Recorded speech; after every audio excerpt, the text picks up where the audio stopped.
Hey, how you doing? Welcome to the show. I'm a guy with the beanie, and here we talk about music in several formats, whether it be musicals, music in TV shows, or just music in general. Welcome to a segment of the show where I call this Musical Month. This is where I go through multiple musicals that have TV adaptations, Broadway performances, and I look at one or the other and I try to figure out which one's better, the movie or the Broadway version. With that said, I grew up watching Little Shop of Horrors from the 1986 film adaptation, and I fell in love with it. I fell in love with its characters, its great music, its interesting themes, and above all, its overall enjoyment. But that made me wonder, how good is it in the Broadway show? And today we're going to compare and contrast. So let's get started with Little Shop of Horrors. So before we start, I would like to say thank you to all my supporters and all my subscribers. I cannot do these videos without you. It means a ton that you guys are supporting. If you like music, if you like to analyze music, if you think we could vibe, please consider subscribing, hit that notification bell, and now we'll get into the show. Bam! So this film was created by Griffin Company Release, and it starts like every movie started off after the Star Wars craze. Although I will give credit that this speech is actually in the original Broadway show. So.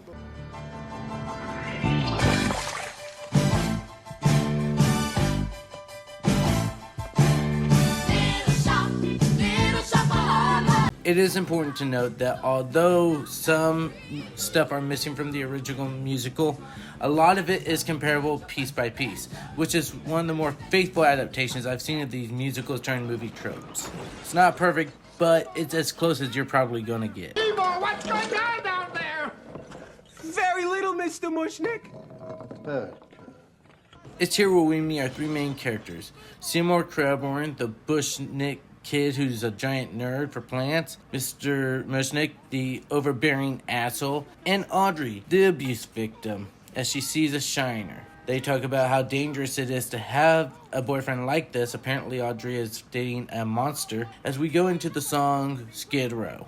Mister, when you from Skid Row, ain't no such thing.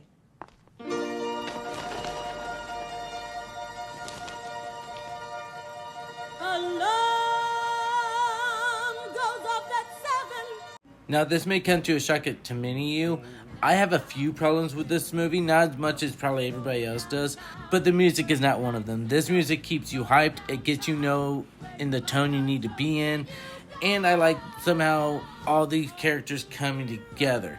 Skid Row is known for being a very dangerous part of the city, and on top of that, these characters looking the way they do, dressed the way they're dressed, and talking about it shows passion in their eyes. It's truly magnificent. I especially like how all these people come to hums as the background singers, as well as these few characters that I really wish we knew more about and they weren't just side pieces for a song, because each one of these characters look like they could have their own movie. You might disagree, but you check these people out. Tell me what you think. Down on Skid Row. Down on Skid Row. Down on Skid Row. Down on Skid. Now, don't you want to know these people's stories and how they got to where they are in life?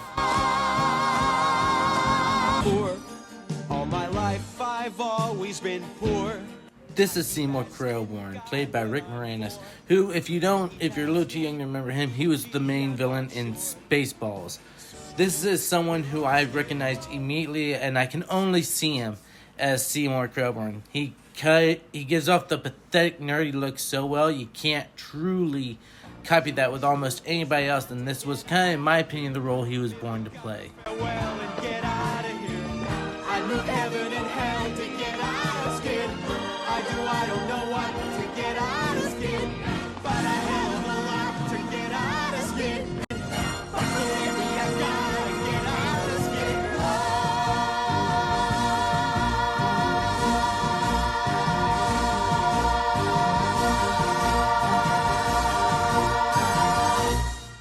So Mr. Mushnick has decided that due to the lack of business, they are closing shop. Luckily for him, Seymour has a solution. Mr. Mushnick, forgive me for saying so, sir, but has it ever occurred to you that maybe what the firm needs is to move in a new direction?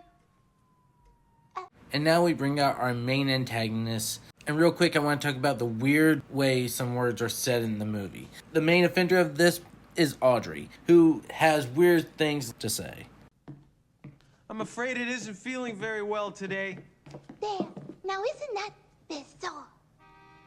Seymour brings on unknown plant, and we learn its unique name from Seymour himself. I call it an Audrey 2. After me? I hope you don't mind.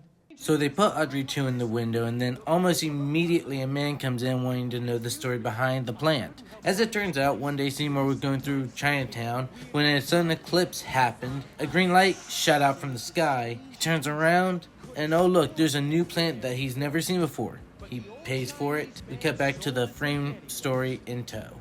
So story and visions of the plant start bringing in customers as we finally see the flower shop get some good business. So good, in fact, that Mushnick is willing to take both Audrey and Seymour out for dinner. Unfortunately, though, Audrey seems to have a date. With that same no good, Nick? I'm telling you, Audrey, you don't need a date with him. You need major medical.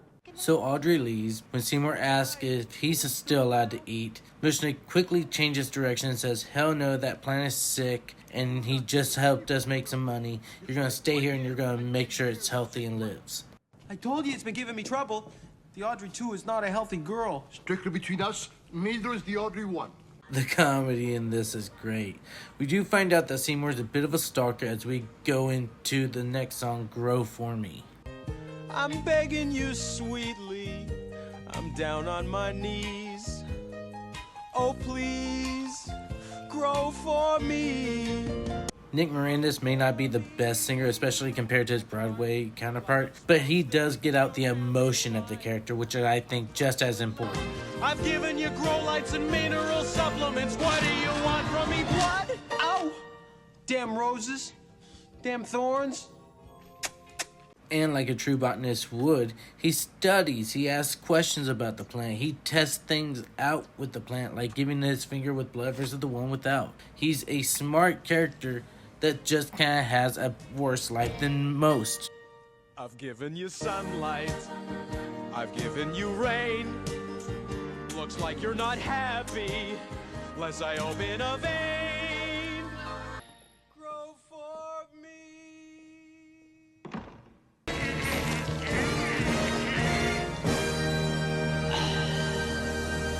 We do get kind of a cool, weird John Candy cameo, which isn't the only cameo we're gonna get that's weird, but we'll get back to that here in a second.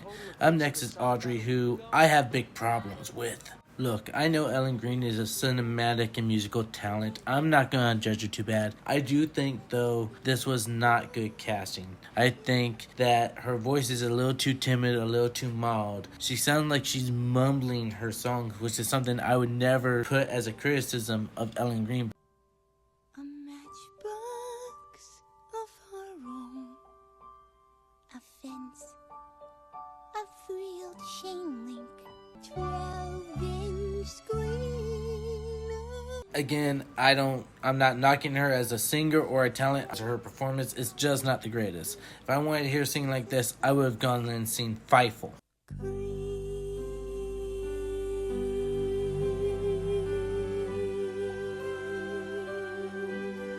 And in from one problem and back in with another. This is the most infuriating thing in the world to me. They got rid of one of the best songs from the Broadway and replaced it with this brand of just nothing. Now, some fun now. Hot damn, ain't she having some fun now? Yes, ma'am, he's having some fun now. Oh boy, ain't he having some fun now?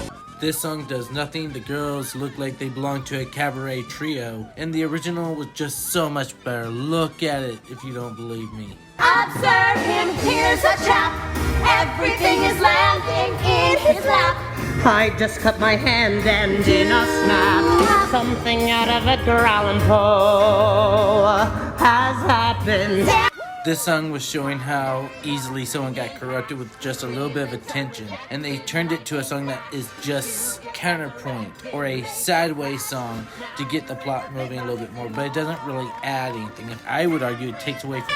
Some fun now. Shut up. Ain't he having some fun now? Hot stuff.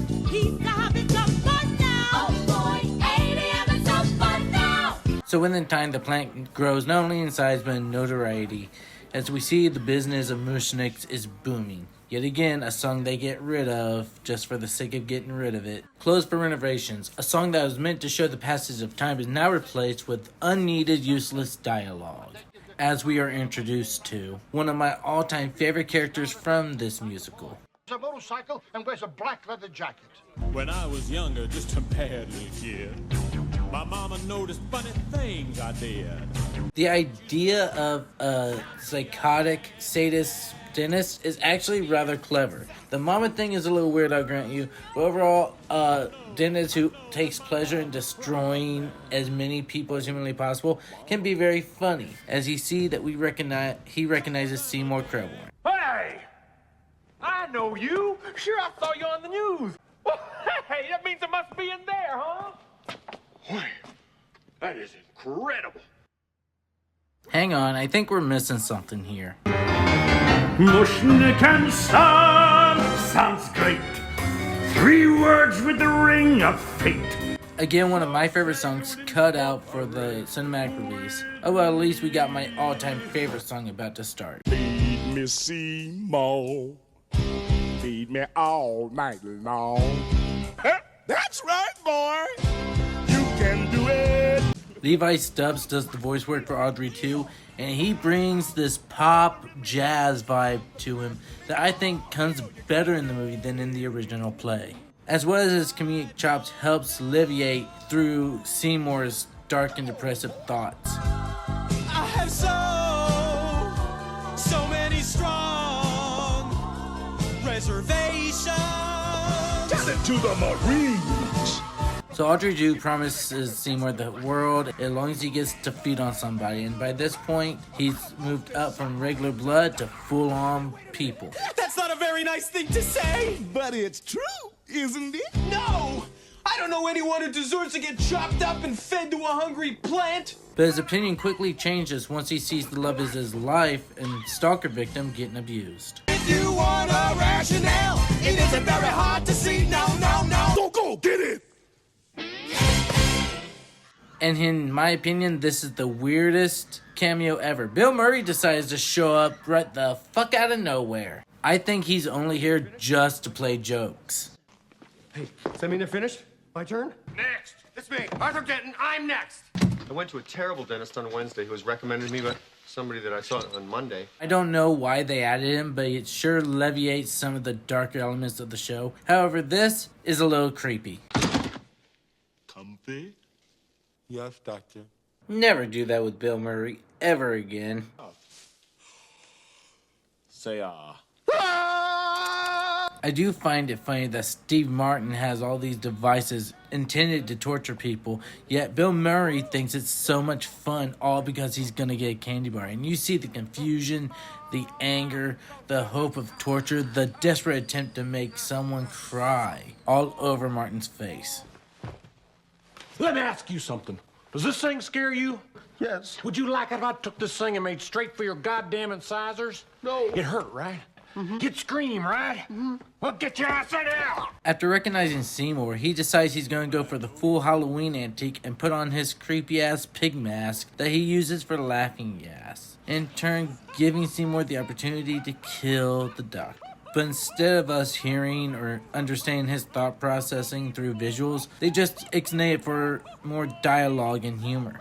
The Broadway show could do this too, but you actually heard the dilemma as they were thinking. What we have here is an ethical dilemma. Let's say help him get the mask removed. He doesn't have a prayer. True, the gun was never fired. In the way event transpired, I can finish him a simple laissez-faire. Trouble now, huh? Wait till I turn this gas off. Uh-oh. Oh.